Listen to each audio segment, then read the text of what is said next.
This is Dreamtime Science, where we paint the canvas of your dreams with the soft brushstrokes of scientific wonder. Together we'll explore the mysteries that dance at the edge of consciousness. You know what's fascinating? I've been thinking about how our brains quietly hold the stories of everything we've ever felt, seen, or imagined, all tucked inside a space no bigger than a loaf of bread. Tonight, I'd love to take you on a calm, gentle journey through this incredible organ, exploring the hidden corners where our memories, dreams, and even our sense of self come to life. It's amazing how much wonder is packed into something so soft and silent, and I can't wait to share some of those surprises with you. If you find peace in these nocturnal discoveries, consider becoming a regular visitor to our quiet corner of science. Share in the comments what topic you'd love to dream about next. Let's prepare for tonight's journey. Find your most comfortable position, let tension float away from your body, and take 3 slow, peaceful breaths. In the dim hush of an evening room, as the world outside slows and shadows blend, let us turn inward to a landscape more intricate and mysterious than any forest or city, the human brain. It is both a library and a theatre, an engine and a canvas, a labyrinth whose walls reconfigure themselves with every passing thought. To contemplate it is to stand at the edge of an endless, shifting sea, its surface stippled with the glimmers of memory, hope, and sensation. The brain is not merely the seat of the mind, it is the mind's very soil and song, the vessel within which the essence of self is composed and recomposed, night after night, dream after dream. Imagine, if you will, an object no larger than 2 clenched fists, nestled within the cavern of the skull, swaddled in the gentle darkness behind brow and bone. 3 pounds of tissue, a pale dome of convoluted ridges and furrows, pinkish-grey and faintly lustrous, pulsing quietly with the tides of blood and electricity. This is the brain, not a cold machine, but a living, breathing symphony, each note played by billions of cells in exquisite harmony. Its structure is an architecture of both strength and fragility, layered, folded again, the cortex spreading across the hemispheres like the surface of an ancient, weathered planet. Within this structure, neurons reign as sovereigns. These are the brain's most celebrated citizens, each one a spindly, star-shaped marvel. Picture a neuron, its body a tiny orb from which branch dendrites like the roots of a tree or the arms of a coral. From the other end, a long, slender wire, the axon, stretches, sometimes for the length of a limb, before blossoming into 100 filigreed terminals. At these tips, the neuron reaches out, almost but not quite touching its neighbors, leaving a gap so small it can barely be measured, a synapse. Through these gaps, in bursts of chemical and electrical exchange, the brain hums with life. The firing of a neuron is swift and silent, an event measured in thousandths of a second, yet it is the stuff of thought itself, the flash of a memory, the shadow of an idea, the whisper of a song remembered from childhood. There are, by most estimates, nearly 86 billion neurons in the human brain, each capable of forming thousands of connections. The total number of synapses, those infinitesimal gaps across which the language of the mind is spoken, soars into the quadrillions. It is a number so vast that to grasp it is to lose yourself in awe. If each synapse were a star, the brain would outshine any galaxy.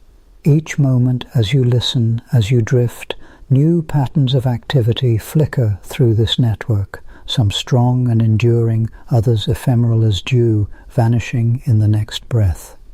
But the brain is not merely a static tangle of wires. It is alive with movement, with change.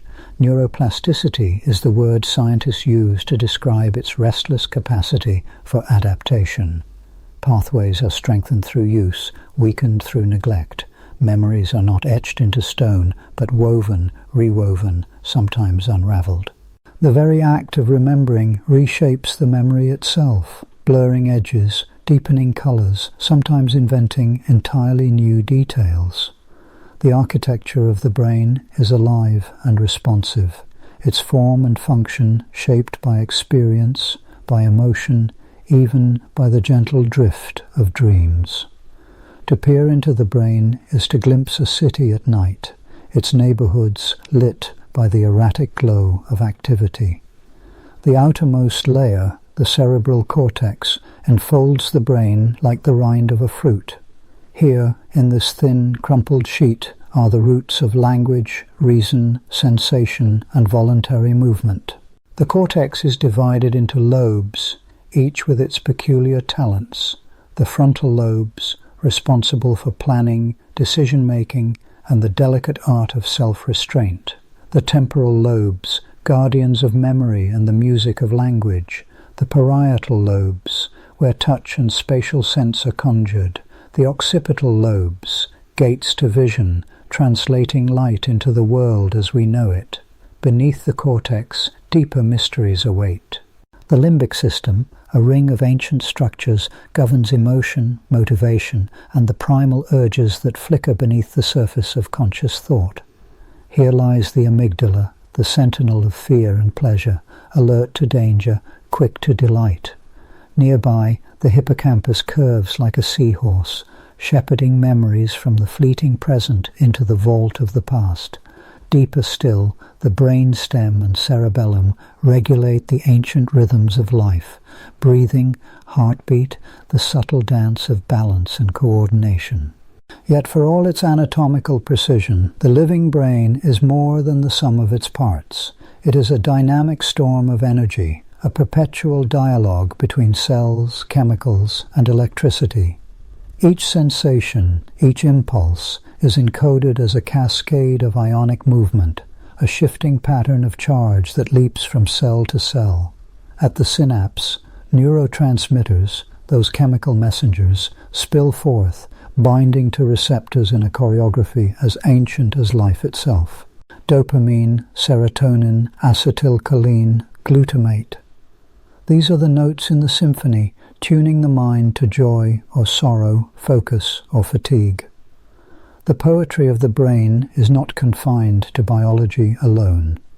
It has long haunted the dreams of artists and philosophers, inventors and storytellers. In the flickering blue light of the cinema, the mind becomes a playground of possibility. Consider the worlds conjured by films like Inception and The Matrix, stories in which reality itself is revealed as a construct shaped and reshaped by the mind's hidden machinery. In Inception, we wander through dreams nested within dreams, each layer a world unto itself, governed by the shifting logic of memory and desire. The mind becomes a labyrinth, its walls built from the raw material of experience, its inhabitants both creators and prisoners of their own subconscious inventions.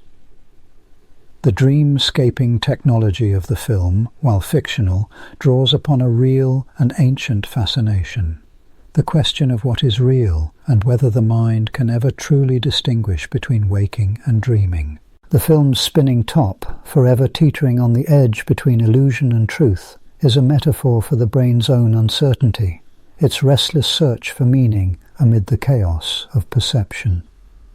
The Matrix offers a different vision, a world in which the mind is imprisoned within a simulation, fed a diet of artificial sensations while the body slumbers in darkness. Here, the brain's power to generate reality is both its strength and its vulnerability. The film's iconic image, the red pill or the blue, invites us to ponder the limits of consciousness, to ask whether the world we experience is any more real than a dream. The neural interfaces imagined by the film's creators are perhaps a distant echo of real technologies, prosthetics that read brainwaves, implants that restore sight to the blind, even early attempts to translate thoughts into digital signals. But the deeper question is one of identity. If all we know of the world is mediated by the brain, who are we, really, beneath the surface of sensation and thought? Science fiction, in its most profound moments, is a mirror held up to the brain's own mysteries. It asks not only what the brain is, but what it could be, how its powers might be extended, its limitations overcome, its secrets laid bare. Yet the true wonder lies not in imagined futures, but in the reality already within us. The fact that this soft, silent organ, tucked away in darkness, can conjure universes of feeling, memory, and dream. Consider for a moment what it means that the brain can turn the faintest vibration of air into music, the barest glimmer of light into the face of a loved one, the simple touch of a hand into comfort or alarm. Every moment it filters, organizes, interprets. Billions of signals converge, are sifted, are recombined. The world is not presented to consciousness in raw form. It is sculpted, painted, rendered meaningful by the mind's own hand. Attention is spotlight and blindfold, memory both record and invention. The self is not a single voice, but a chorus, sometimes harmonious, sometimes discordant, arising from the ceaseless interplay of circuits and chemicals. And yet, for all its powers, the brain remains profoundly mysterious. Even after centuries of study, we have only begun to map its tangled pathways, to decode the language spoken by its cells. The connectomy, the full wiring diagram of the brain, is a puzzle of nearly infinite complexity, a tapestry whose patterns shift with every heartbeat. Tools like MRI and EEG let us glimpse the play of activity across the cortex, the ebb and flow of blood and electricity as thoughts flicker and fade.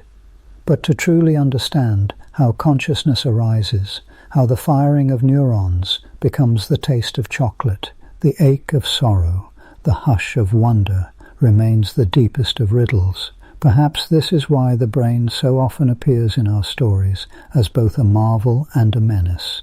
It is the source of genius and madness, dream and delusion, the engine of creativity and the seat of suffering. It is at once the most intimate part of ourselves and the most alien, a universe folded into flesh. In the end, to study the brain is to embark on the oldest of human journeys, the search to know oneself, to peer into the darkness and find, flickering there, the light of understanding. Underneath all this is the simple fact that the brain is always at work, weaving together the fabric of our lives. As you lie in darkness, listening, perhaps letting your mind drift through memories or imagined landscapes, your brain is hard at its ancient, ceaseless labor. Synapses fire in intricate patterns, neurons whisper along their axons, neurotransmitters leap across minuscule gaps. Each sensation, each thought, each fleeting emotion is a ripple in this boundless sea. In the stillness of night, when the world outside falls silent, the brain becomes more apparent, not just as an organ, but as a universe of possibility. It is a symphony not only of synapses, but of stories, dreams, and questions that never quite find their final answer. There is a kind of magic in this, a wonder that deepens as we realize that the very act of wondering is itself a product of the brain's mysterious work. And so, as the evening lengthens, let us linger a little longer in this realm of synaptic music. Let us listen to the silent symphony playing within our own skulls, each note a whisper of thought, a flicker of memory, a glimmer of self. For in this symphony there is always a next movement, a new motif, another question waiting in the darkness just beyond the reach of waking thought. As the night deepens and the world grows hushed, the mind, your mind, turns inward, drifting through the labyrinthine corridors of thought and feeling. Within the quiet, a flicker of curiosity endures. How can this soft, living tangle of tissue, hidden inside your skull, give rise to the wild vastness of imagination, the warmth of memory, the ache of longing, and the crisp clarity of logic? The mysteries of the mind are as deep and intricate as any cosmos, their folds and fissures as complex as the spiral arms of distant galaxies. If you could shrink to the size of a single neuron and slip through the tangled forest of your own brain, you would witness a spectacle of ceaseless activity. Electrical signals dart and flicker along axons, leaping synaptic gaps with bursts of chemical messengers. These signals do not move in isolation. They are woven into vast, living networks. Billions of neurons forming trillions of connections, each a tiny thread in the tapestry of thought and self-awareness. Yet, despite centuries of study, the precise way these countless exchanges crystallize into the phenomenon we call consciousness remains shrouded in wonder and uncertainty. Consciousness, that elusive sense of being, is both familiar and profoundly mysterious. It is the quiet observer behind your eyes, the inner narrator that greets you each morning and lingers as you drift to sleep. Scientists have named and classified its outward features: perception, attention, wakefulness, self-reflection. They have mapped brain regions that glow with activity when we solve puzzles, recall faces, or listen to music. But what exactly transforms the firing of neurons into the vividness of experience, the redness of a rose, the pang of nostalgia, the thrill of discovery, remains one of nature's deepest riddles. Some researchers liken consciousness to the shimmer of a city at night. From above, the city is a mosaic of lights, each window a separate pool of brightness, each street a glowing thread. The city is alive, but its life emerges from the interactions of countless individuals, each with their own private world. In the brain, there is no single seat of consciousness, no glowing core where the self resides. Instead, awareness arises from the dynamic interplay among far-flung networks. The thalamus relays sensory data. The cortex integrates and interprets. The limbic system colors each moment with feeling. Like city lights winking in silent conversation, these regions pulse and flicker, giving rise to the theatre of mind. Within this theatre, memory plays a starring role. Memory is not a static archive of facts and images, but a living, breathing process. The hippocampus, deep in the brain's temporal lobe, is the great librarian, cataloguing the day's events, weaving them into stories that can be retrieved and reshaped. Yet memories are not simply filed away and played back like recordings. Each time you recall a moment, a childhood birthday, a friend's laughter, you reconstruct it anew, reshaping it in the light of the present. Memory is fluid, ever-changing, like a river that remembers its course but is never quite the same from one moment to the next.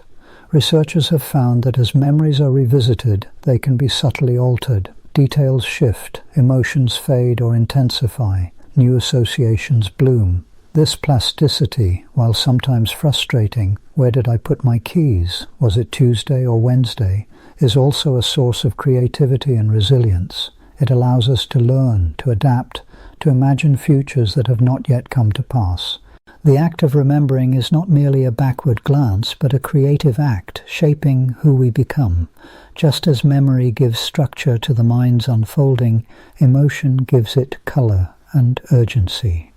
Emotions are not mere byproducts of reason. They are ancient, essential parts of the mind's machinery.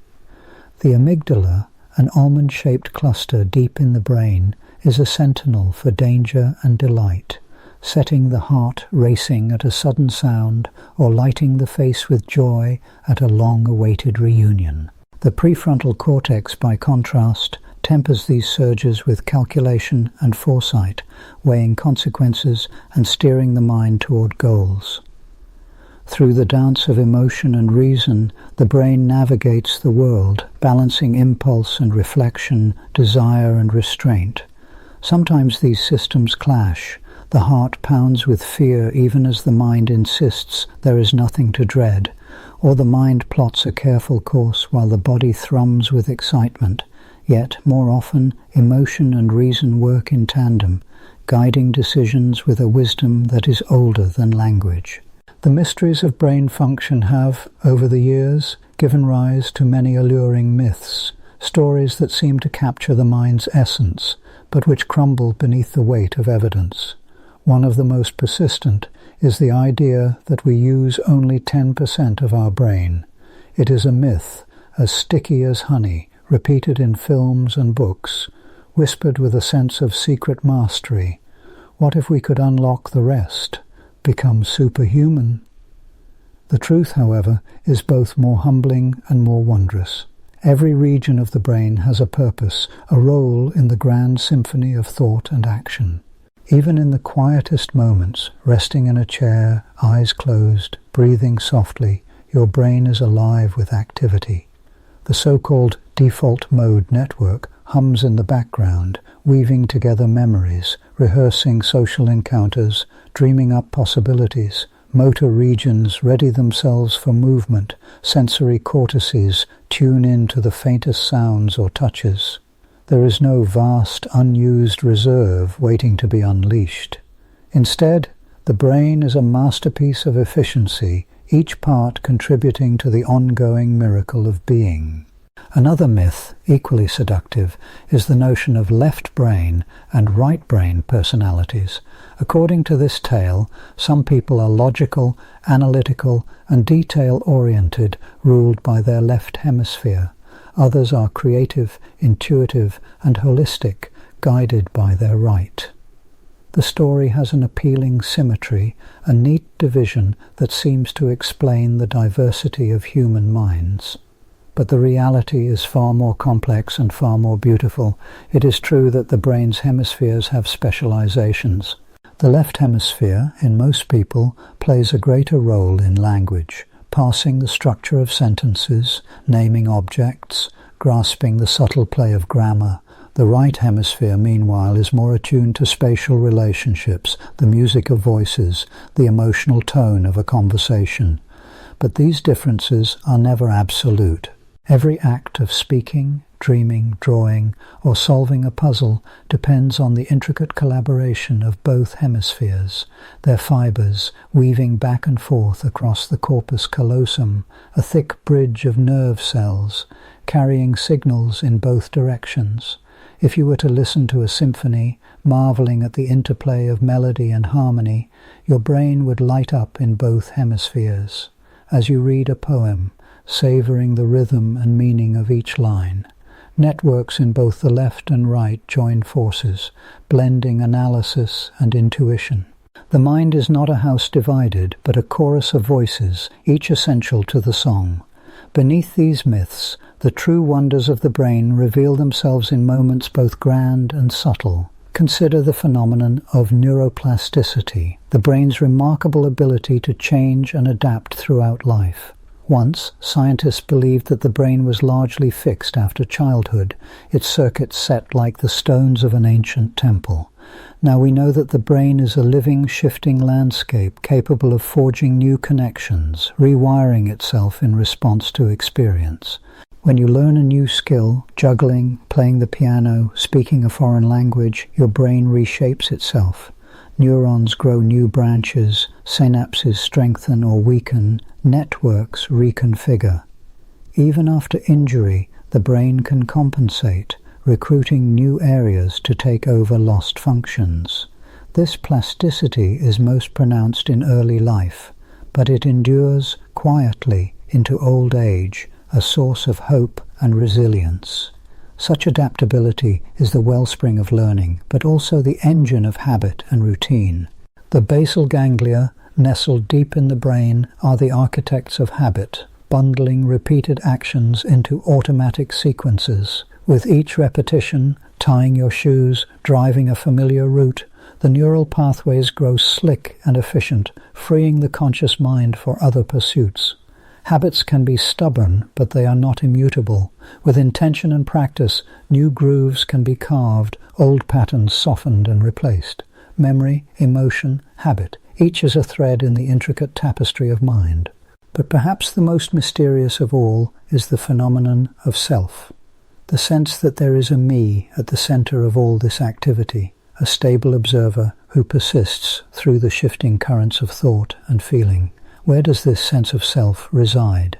Is it a mere illusion, a trick of the brain's circuitry, or is it something more? Some scientists have sought the self in specific brain regions, the prefrontal cortex, the insula, the temporoparietal junction, areas involved in self-awareness, perspective-taking, and the sense of body ownership. Others suggest that the self is not a thing, but a process, an ongoing construction, emerging from the brain's ceaseless efforts to predict, interpret, and respond to the world. The self, in this view, is like a story told in the first person, a narrative that knits together memories, goals, and sensations into the seamless fabric of identity. Yet the boundaries of self are not always fixed. In dreams, the sense of self can dissolve or transform. In meditation, it can grow diffuse and spacious. Disorders of the brain, stroke, epilepsy, dissociative conditions can fracture the unity of self, revealing its fragility. And still, through all these changes, something persists. A thread of continuity, a sense of presence that endures even when the content of experience shifts and flows. The study of the mind is full of paradoxes. The brain is the most complex object in the known universe, yet it gives rise to the intimate immediacy of thought and feeling. It is shaped by evolution, by culture, by each moment of lived experience, yet it generates the singularity of personal perspective. It is at once a biological organ, a computational device, and the seat of poetry, music, and love. As you lie in the darkness, your own mind drifts through these mysteries, touching the edge of understanding, then floating back into wonder. The brain, humming softly behind your brow, continues its nightly work, sorting memories, dreaming, repairing, preparing for the day to come. Somewhere deep within, the networks of consciousness flicker and entwine, sustaining the private miracle of awareness. Outside, the world is silent, but within, a symphony of signals continues. The mind, for all its complexity, is not a fortress locked away from the world. It is porous, shaped by every sight, sound, and touch. It is changed by every conversation, every story, every act of kindness or cruelty.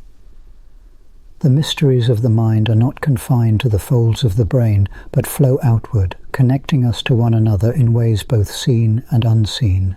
The night is still young, and the mind's journey is far from over. In the shadows, new questions gather. How do the mind and body speak to one another? What hidden conversations pass between heart and brain, between gut and thought? The landscape of mind stretches onward, its contours shifting beneath the surface, inviting exploration. Let us pass gently now, through the shadowed archway of history and science, to the study of the brain itself, the enigmatic, pulsing seat of self, memory, sensation, and dream, the Encephalon, a word both ancient and precise, borrowed from the Greek for "in the head," containing within it the weight of millennia of wonder and curiosity. Tonight, we are not simply to marvel at the brain's structure or speculate about its mysteries, but to walk the winding path by which humanity has sought to unveil its secrets, a path carved by both awe and necessity, by the trembling hands of healers and the patient precision of experimenters. In the hush of prehistory, when fire and flint were the tools of survival, the brain was a thing hidden, both literally and figuratively. It was shielded by the fortress of the skull, its workings invisible, its ailments ascribed to spirits or gods. Yet even then, the desperate urge to heal or relieve suffering sometimes led ancient people to the breathtaking act of trepanation. Across the Stone Ages, from the high plateaus of Peru to the valleys of France and the African plains, the evidence is etched into bone. circular holes, sometimes single, sometimes many, carefully cut into the living skull. These were not the marks of violence, but of intention, an intervention that in some cases healed and closed, suggesting survival. Why did they do this? Was it to let out evil spirits, as some anthropologists have suggested? Was it to relieve the pressure of injuries or headaches, or perhaps to alter states of consciousness? The precise motives are lost to time, swirled among myth and practical medicine. But what endures is the testament to an ancient, intuitive recognition that within the skull lies something central, something vital, that could be touched and perhaps altered. As centuries unfolded, so too did the methods and philosophies of medicine. The Greeks, with Hippocrates, began to shift explanations from the supernatural to the natural, describing brain injuries and their effects on behavior. Yet the brain itself remained a mystery, its folds and ventricles mapped with more imagination than evidence. Galen, the Roman physician, peered upon the brains of animals and surmised that the ventricles, those fluid-filled chambers, must be the seat of the soul, the origin of thought. To touch the brain was rare, edged with taboo and danger. Only in the aftermath of war or terrible injury did glimpses appear. A soldier who, after a wound to the head, lost the power of speech or movement, or saw the world turned upside down. So it was for centuries. The brain was observed only in death or disaster, its functions inferred from what was lost when its delicate machinery was disturbed. Yet the urge to know, deep, insistent, unfading, pressed on. The Renaissance brought the scalpel and the sketchbook, the anatomists and artists. Andreas Vesalius peeled back the layers of the head and drew what he saw. Lines of ink tracing gyri and sulci, nerves fanning outward like the roots of a tree. But these were still images, frozen and silent. The living mind, in all its flickering intricacy, remained just beyond the reach of blade and brush. It was not until the world shifted from the age of faith to the age of reason that the first true experiments began. In the salons and laboratories of Enlightenment Europe, electricity, once a source of terror and awe, became a tool.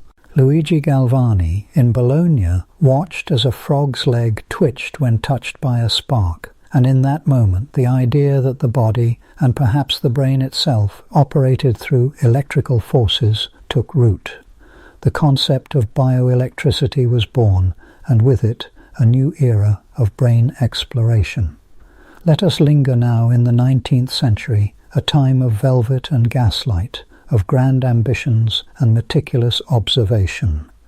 Here the study of the brain became the province not only of anatomists, but of those who would map its functions by careful, sometimes harrowing means. The burgeoning field of neurology found its twin in psychology, and together they set about deciphering the code of the cortex. One of the most extraordinary chapters in this story is that of Phineas Gage, a railway foreman whose life was forever changed in an instant. In 1848, an accidental explosion sent a heavy iron tamping rod through Gage's skull, passing through his left frontal lobe. Astonishingly, he survived, but those who knew him reported a profound change. Once diligent and even-tempered, he became impulsive, profane, and unreliable. Physicians and scientists pored over his case, and from Gage's misfortune was born the first inkling that specific regions of the brain might govern distinct aspects of personality and reason. The observation of damaged brains through injury, disease, or later surgical intervention became a primary means of mapping function to structure.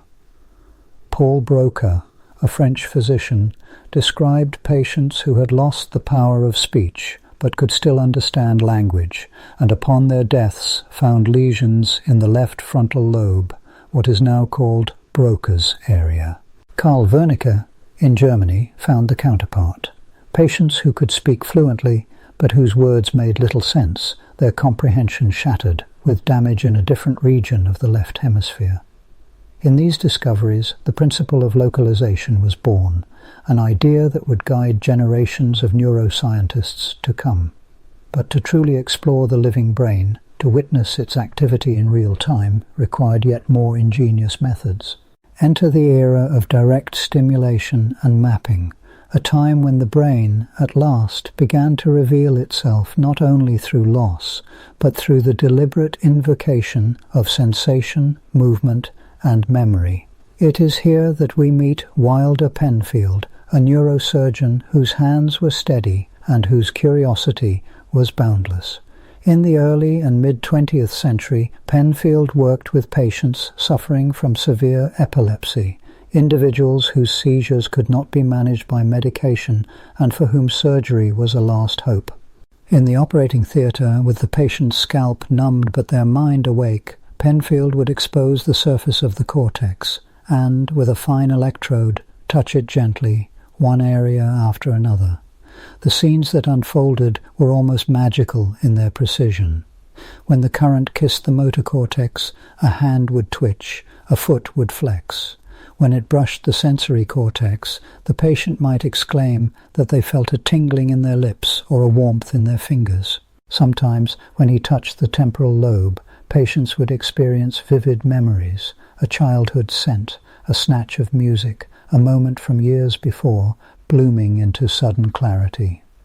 Penfield's meticulous notes and diagrams slowly gave rise to the homunculus, a fantastical map of the body laid across the surface of the brain.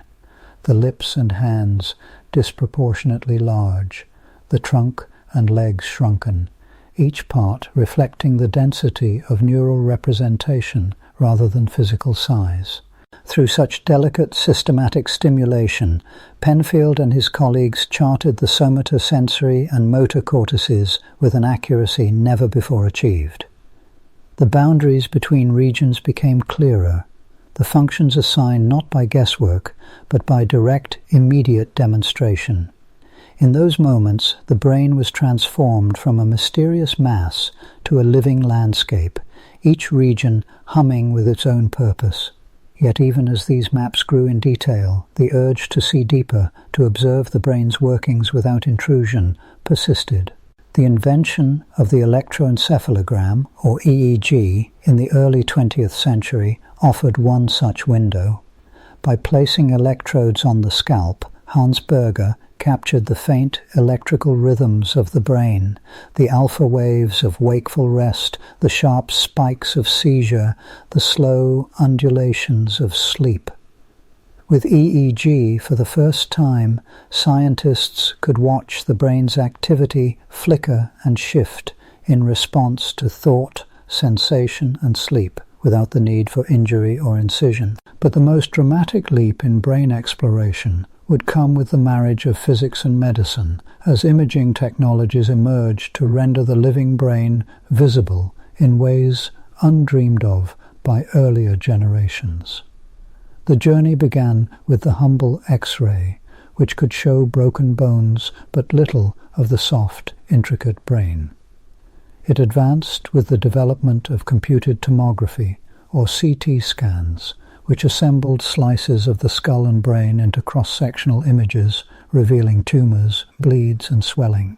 Still, these were but shadows, static glimpses of structure, not function.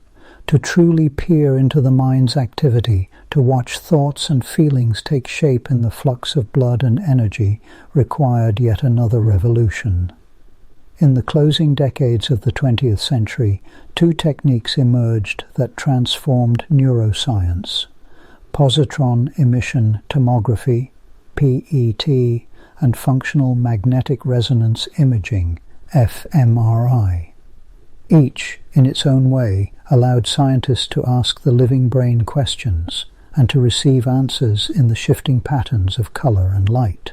PET scans, delicate and complex, begin with the introduction of a tiny amount of radioactive tracer, a molecule that, once in the bloodstream, emits positrons as it decays. As these positrons encounter electrons, they annihilate, producing gamma rays that can be detected and mapped by a ring of sensors. By choosing tracers that mimic glucose or oxygen, those essential fuels of neural activity, scientists can watch as different regions of the brain light up during various tasks, reading, speaking, remembering, or feeling emotion. For the first time it became possible to watch the brain at work, to see which areas burned brightest with the fire of thought. fMRI, even more astonishing in its elegance, relies not on radiation, but on the subtle magnetic differences between oxygen-rich and oxygen-poor blood. When neurons in a particular part of the brain become active, they demand more oxygen, and the blood flow shifts to meet that need. The fMRI scanner, with its powerful magnets and pulsing sequences, detects these changes in blood oxygenation, rendering them as blooms of color across the brain's grayscale maps. Researchers can ask a subject to imagine a face, listen to music, or solve a puzzle, and see, in real time, which regions surge in activity, which networks collaborate. These imaging techniques have revealed the brain not as a collection of isolated centers but as a dynamic web, a connectomy, constantly shifting, weaving together sensation, movement, memory, and selfhood. They have illuminated the differences between the dreaming brain and the waking one, between the brain in love and the brain in pain, between the mind at rest and the mind at work. They have allowed scientists to peer into the neural signatures of diseases like Alzheimer's and Parkinson's, of depression and schizophrenia, and to watch the effects of therapy, learning, and recovery. Yet even these marvels are not the end, but merely another step. For every question answered, a dozen more arise. How do these billions of neurons and trillions of connections give rise to consciousness? What is the neural code that bridges the chasm between matter and experience? Can we, with ever finer tools, trace the path from perception to thought to action, without losing sight of the vast, shifting whole? The study of the Encephalon is, in truth, an endless journey, a spiral staircase winding through time and method, from trepanation and tactile mapping, through electrodes and imaging, to the next horizon. As you rest, let your mind drift upon the gentle waves of these questions, and consider with quiet wonder the unity of ancient curiosity and modern science. For even now the work continues, with new technologies emerging, optogenetics, which uses light to control the firing of neurons, brain-computer interfaces, which translate intention into action for those unable to speak or move, and the ever-deepening exploration of neural circuits, cell by cell, molecule by molecule. Somewhere in the hum and glow of a distant laboratory, a scientist may be preparing a new experiment, one that will peel back yet another layer of the brain's mystery. The next act may lead us into the heart of consciousness itself, or to the tangled roots of memory and identity. For now, the map remains unfinished, the questions unresolved, and the story of the brain, your brain, my brain, unfolds still, in silence and in wonder, awaiting the dawn. Across the silent chambers of the night, as you rest with eyelids gently closed and breath softened, the mind continues its secret dance. In the deep shadows behind your forehead, the brain is never truly still.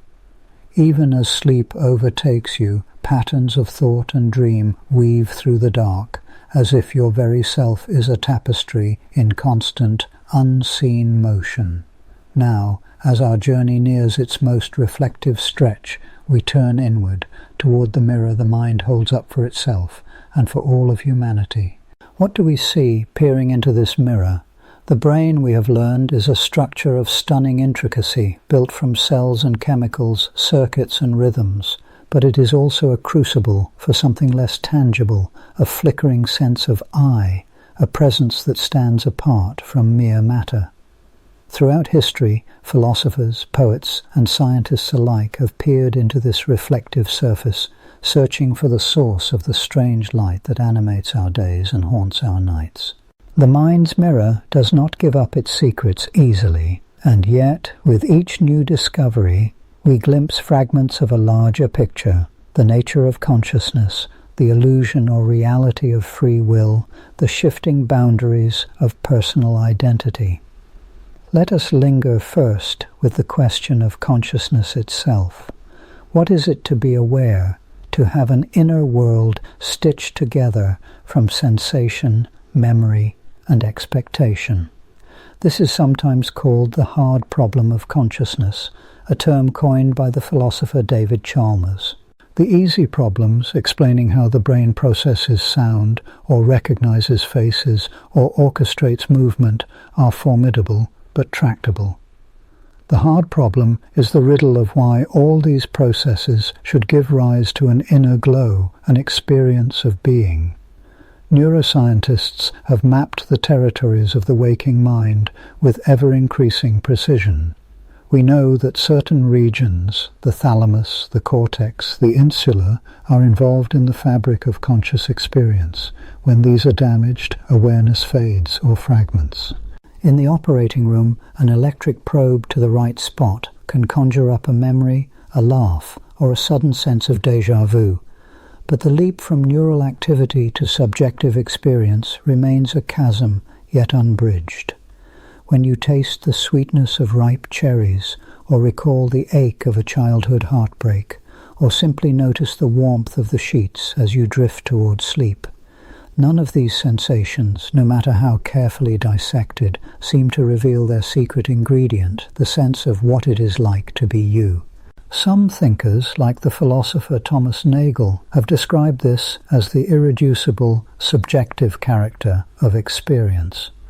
For the bat hanging upside down in a cave, the world is a flood of ultrasonic echoes and tactile shivers. For us, it is a tapestry of color and sound, shaped by our peculiar anatomy and history. No matter how much we learn about the bat's brain, Nagel contends, we will never know exactly what it is like to be a bat. The mind's mirror is, in this sense, always slightly fogged, reflecting only the surface of things, never their innermost light.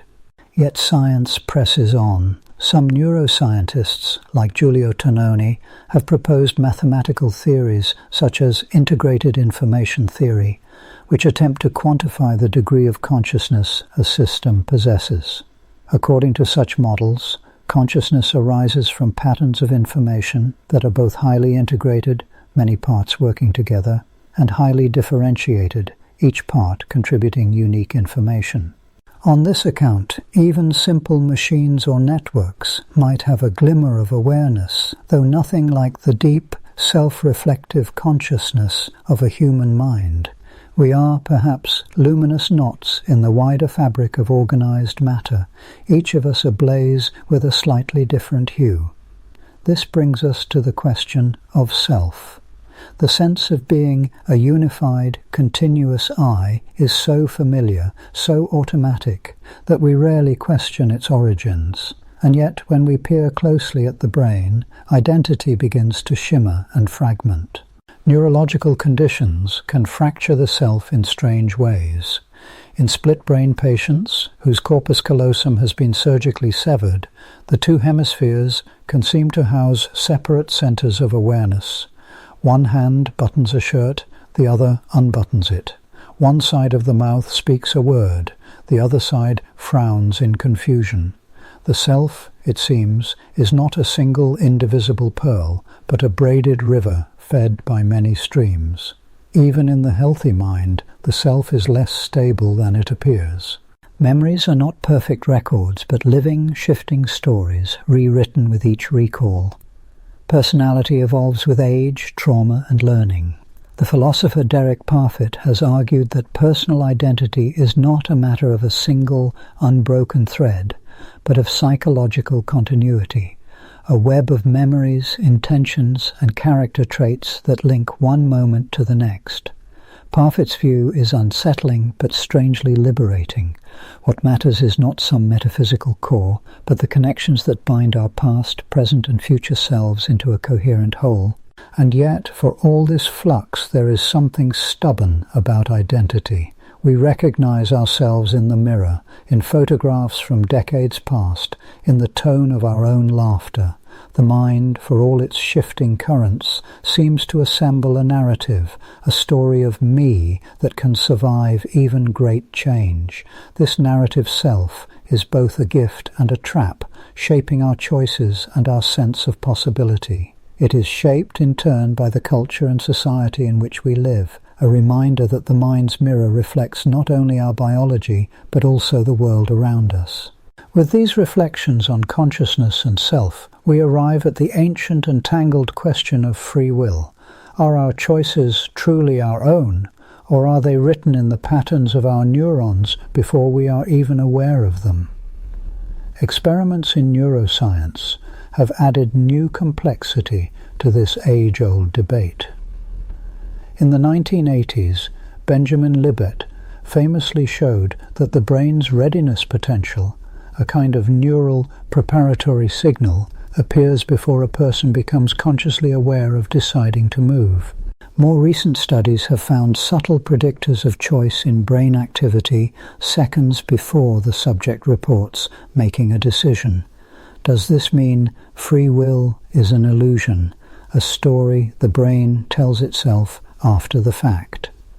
Some philosophers, called compatibilists, argue that even if our actions are caused by neural events, they can still be free in a meaningful sense, so long as they flow from our character, values, and desires rather than from external coercion or randomness. Others, called libertarians, not in the political sense, hold out for a deeper kind of freedom, one that breaks the chains of physical causation. The debate is far from settled and perhaps never will be. The brain, in its ceaseless activity, both creates and obscures the sense of agency.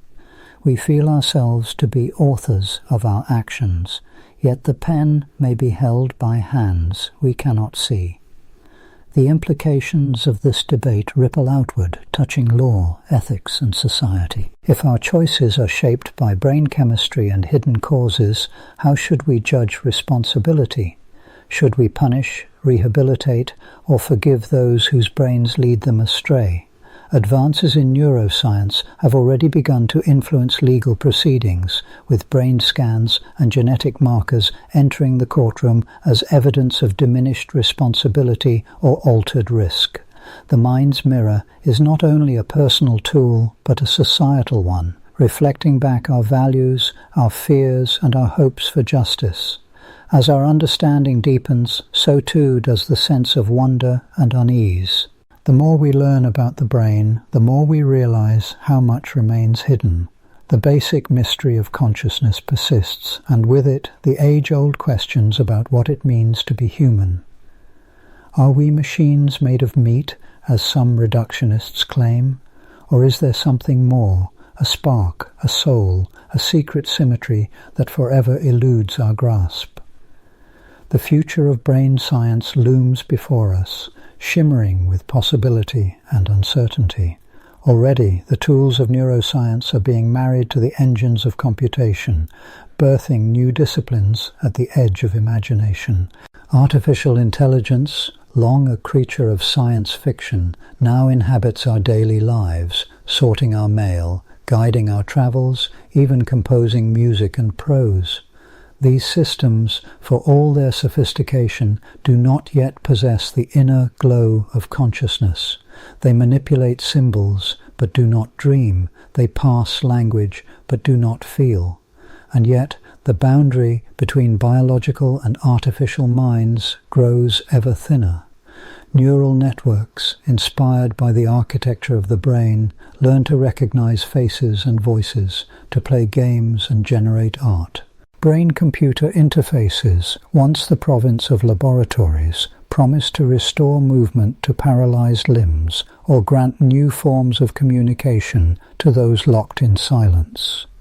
The mind's mirror is being polished and extended, refracted through silicon and code. Some visionaries dream of a future where the mind itself can be uploaded, its patterns of synaptic connection mapped, digitized, and reanimated in a new substrate. This prospect, sometimes called mind uploading or whole brain emulation, is both thrilling and terrifying. Would the digital copy be you or merely a simulacrum, a clever echo with no inner light? Would your consciousness awaken in a new realm, or would the spark be forever lost in translation? No experiment as yet can answer these questions. The mind's mirror, when held up to the machinery of simulation, reflects back only our longing and our confusion. Ethical dilemmas abound. If we can enhance cognition, erase painful memories, or alter moods at the flip of a switch, what will become of the self? Will we be more free or less? Will society fracture along lines of access to brain technologies, or will new forms of empathy and understanding emerge? The brain, once the private preserve of the individual, becomes a site of intervention, negotiation, and even commerce. The mind's mirror is crowded now, filled with the faces and voices of those who would shape our inner worlds. Philosophers and scientists have begun to grapple with these issues, sometimes in partnership, sometimes in tension. The philosopher Andy Clark speaks of the extended mind, the idea that our cognition is not confined to the skull, but flows outward into the tools, symbols, and communities we inhabit.